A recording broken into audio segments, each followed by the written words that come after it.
ইহুদিরা এসে প্রশ্ন করলো, মুহাম্মদ 3টা প্রশ্ন করব, উত্তর দাও, পারলে আমরা সব ইহুদি গোষ্ঠী কালিমা পড়ে মুসলমান হয়ে যাব। আল্লাহর হাবিব বললেন, কি প্রশ্ন? প্রশ্ন নাম্বার 1, মা হুয়া রূহ, রূহ কাকে বলে?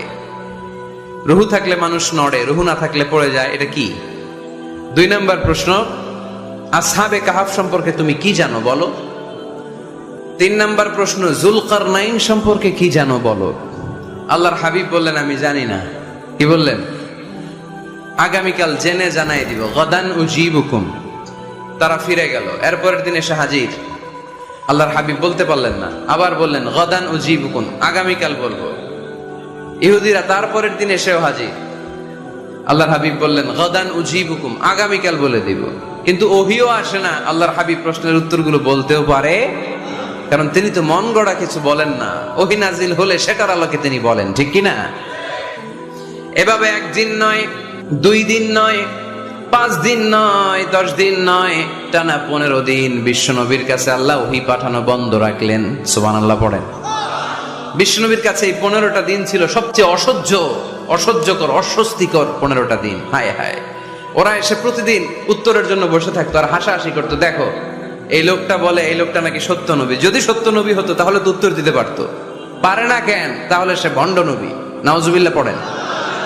বিশ্বনবীরও কথা বলার সুযোগ নেই, যেহেতু বিশ্বনবী মন গড়া বানিয়ে কিছু বলেন না, আকাশের দিকে তাকিয়ে থাকেন, আল্লাহর কাছে বলেন, আল্লাহ তুমি যদি না জানাও, জানানোর সুযোগ নাই।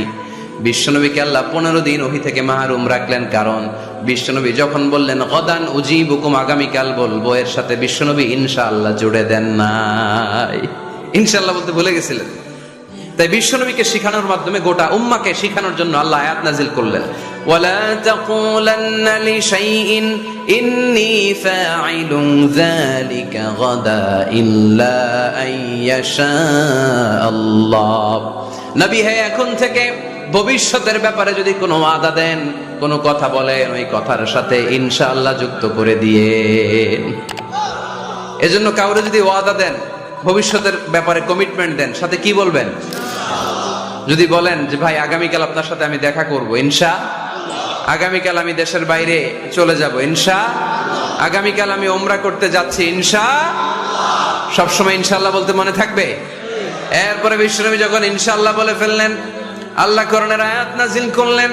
বিশ্বনবী তখন দাঁড়িয়ে বললেন, কার কার উত্তর দরকার আমার কাছে আসো, উত্তর নিয়ে যাও। উত্তর নাজিল হয়েছে, ইয়াসআলুনাকা আনির রূহি কুলির রূহু মিন আমরি রাব্বি ওয়া মা উতিতুম মিনাল ইলমি ইল্লা কালিলা।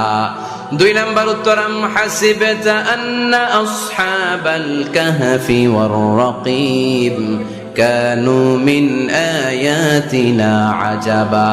3 নাম্বার উত্তর, ইয়াসআলুনাকা আন যিল কারনাইন কুল সাআতলু আলাইকুম মিনহু যিকরা।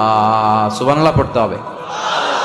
আল্লাহর হাবিব বললেন, রূহ হলো আল্লাহর আদেশ, আল্লাহর আদেশে ঢুকে আল্লাহর আদেশে বের হয়ে যায়, ঠিক কি না? এটা আল্লাহর আদেশে ঢুকে। পৃথিবীর কেউ রূহ ঢুকাইতে পারে? রূহ দেখা যায়, এটার ওজন আছে, এটার কালার আছে। রূহুর কালার কি দেখা যায়? 2 কাঁধে যে 2 ফেরেশতা আছে দেখা যায়? 2 কাঁধে ছিল যে তোমার 2 জনা পাহারা, তোমারে একলা থুইয়া পালাইছে তাহারা। তোমার 8 কুঠুরি 9 দরজা বন্ধ যে ওই হলো রে হলো মুখে আল্লাহ রসুল সবে বলো। দুয়ারে আইসাছে পালকি নাই হরি গাও তোলো রে তোলো মুখে আল্লাহ রসুল সবে বলো। ও মুখে আল্লাহ রসুল সবে বলো, ঠিক কি না? 2 কাঁধের 2 ফেরেশতা উড়াল মারে। রূহটাও যখন উড়াল মারে, মানুষগুলো লাশ হয়ে জামিনে পড়ে যায়।